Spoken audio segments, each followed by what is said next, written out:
តោះសួស្តីទាំងអស់គ្នាម្ដងទៀតឥឡូវនេះយើងចូលបានមកកន្លែងទៀតហើយយើងមើលវិភាគនៅក្នុង time frame 15នាទីឃើញមានwick មួយវែងបាទបិទហើយ wick មួយវែងហើយវា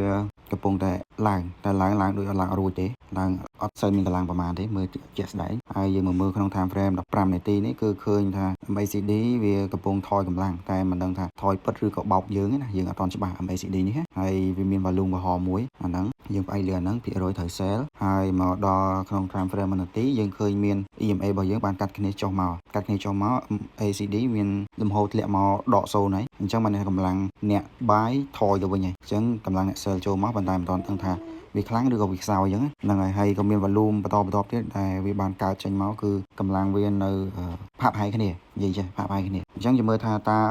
position នេះយើងត្រូវឬខុសវគ្គមុនយើងត្រូវបាន10លេខជាមួយវគ្គនេះត្រូវបាន1លេខទៀតហើយយើងមើលថាតើយើងបានលទ្ធផលឬក៏ loss ហើយចំពោះ TP យើងដាក់នៅខាងក្រោមនេះគឺ20លេខ25លេខហើយ SL យើងគឺ30លេខខាងលើនេះដាក់30លេខអូខេអញ្ចឹងចាំមើលថាយើងបាន TP ឬក៏ SL ព្រោះ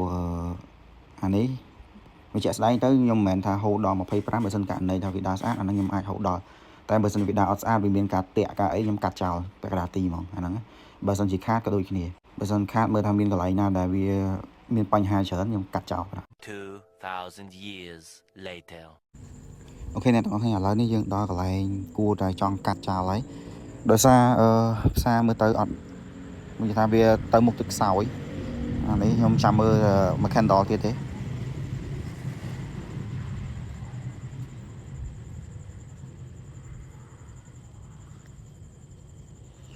អូខេឥឡូវនេះយើងប្រហែលជាត្រូវកាត់បន្តិចទៀតនេះហើយដោយសារយើងមើលឃើញផ្សារវាប្រែប្រួលខ្លាំងហើយវាប៉ះបន្ទាត់នេះទៀតនេះប៉ះបន្ទាត់យើងបានគូសហ្នឹងវាបុកអត់ដាច់ដល់ពេលអញ្ចឹងខ្ញុំសុំកាត់ចោលហើយបាទកាត់ចោលបាទដោយសារទៅមុខរួចយើងបាន$10ទៀតអញ្ចឹងសរុប$20ពី position យើងបាន$20មួយ10លេខមួយ10លេខអញ្ចឹងណាអញ្ចឹងខ្ញុំធ្វើការ hold តាំងពីថ្ងៃមកណាធ្វើការ hold តាំងពីថ្ងៃមកដល់ពេលហើយវាក៏បានឡើងចិត្ត10លេខចិត្ត20លេខមិនចិត្ត10លេខចិត្ត20លេខនេះថា20លេខតែហ្មងមិនមែនចិត្តទេ20លេខហ្មងហើយឡើងដល់20លេខហើយយើងយក10លេខវិញទេហើយផ្សារនេះសំណួរសួរថាតើផ្សារនេះអាចចុះអត់បាទចុះប៉ុន្តែគាត់ថាត្រូវការពេលវេលា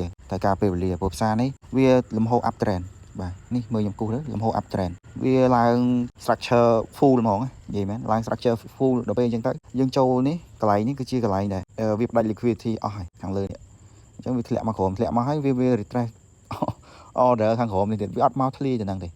នេះចំណុចខ្ញុំដាក់ហ្នឹងគឺវាអត់មកអត់ធ្លាយទៅហ្នឹងហ្មងមកយ៉ាងច្រើនបានតែមួយលេខ2ហោះទៅវិញមួយលេខ2ហោះទៅវិញដល់ពេលអញ្ចឹងខ្ញុំឃើញថាវាអត់សូវល្អសម្រាប់យើងអ្នកលេង hold យូរពេកទេអញ្ចឹងក៏សុខចិត្តកាត់ចោលហ្នឹងហើយចំណេញតិចទៅហើយផ្សារហ្នឹងអាចចុះបានគូសមដែរហើយ TP ខ្ញុំមិនដែរដល់ថា